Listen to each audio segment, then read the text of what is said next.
Hi everyone. My name is Misha, Gramisha. That's my legal name. But I am here to deliver my book talk about Toni Morrison's A Beloved. I absolutely adore this novel.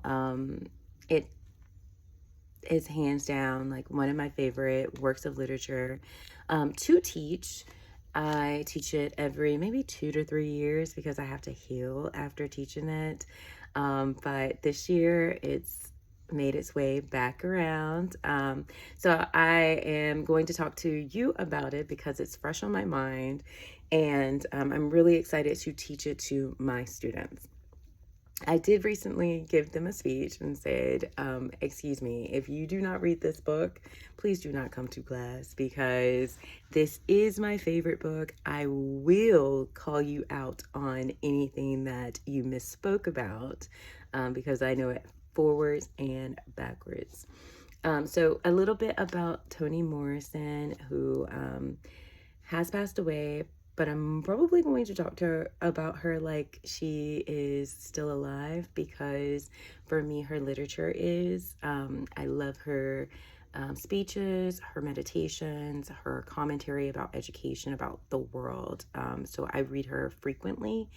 And if it's not a full-length novel that I bring to class, we talk about her Nobel lecture that she gave after winning the prize for Beloved. I bring in her speeches all the time. So my students are very familiar with her work and her writing style. And so I am just very excited about teaching it. Okay, so let's get into it and why I teach it. Number one, I do believe that this should be a work of literature that all kids should read before they graduate high school. I did tell my students, I work at predominantly African American school, and I did say that all African American students should read it, but now that I'm talking out loud, I think that everybody should. Not because this is a slave narrative, it's because it's a human experience. And I'm going to get into that in just a second. Toni Morrison did dedicate this novel to 60 million and more. And that does refer to people we lost during the Atlantic slave trade.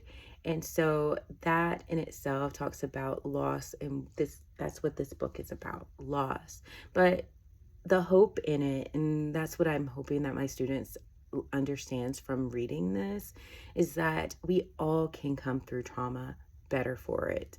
And so that's Setha's journey, Paul D's journey, Denver's journey to finding themselves after all of the trauma and like dealing with the trauma. So I just recorded this video and I messed up because I wanted to talk about something that is universal, and that's why I love this book, and that is trauma.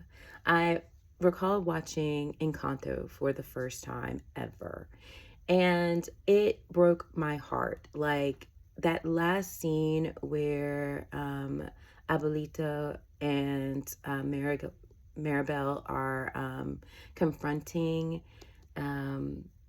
Abuelita's actual abuela's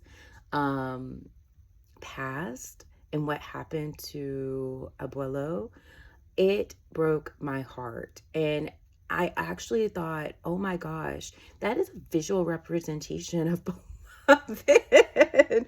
That is a visual representation of what Setha went through and how she behaved.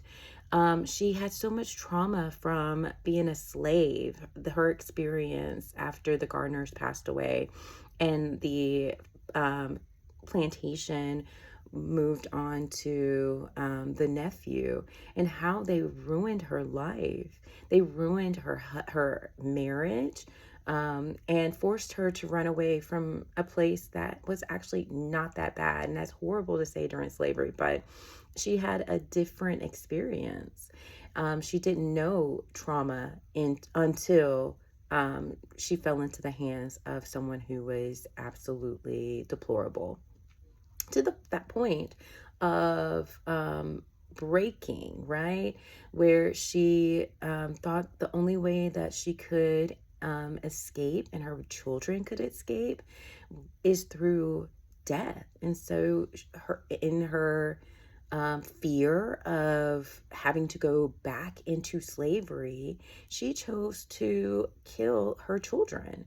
She only got through Beloved, but the fact that she thought that that was the answer is worth unpacking.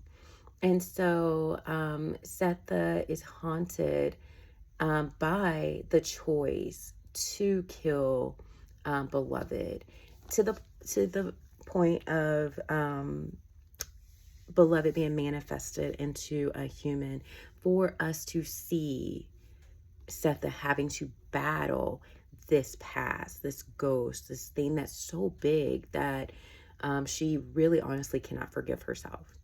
And so then we also see how that trauma impacts the people in her life.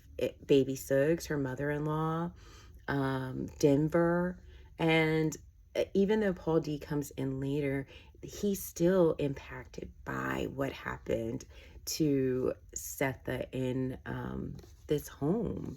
So it's an amazing book of trauma, and how at the end, no matter what traumatic experiences any of us have gone through, we can come past it or get past it if we confront it and we do not allow it to control the rest of our narrative. So I know I said a lot and I feel like I didn't say anything, but I would love to continue this book talk. If anybody's interested, just send me a little note and we can chit chat offline about all things Toni Morrison, more specifically, all things Beloved. Have a good night.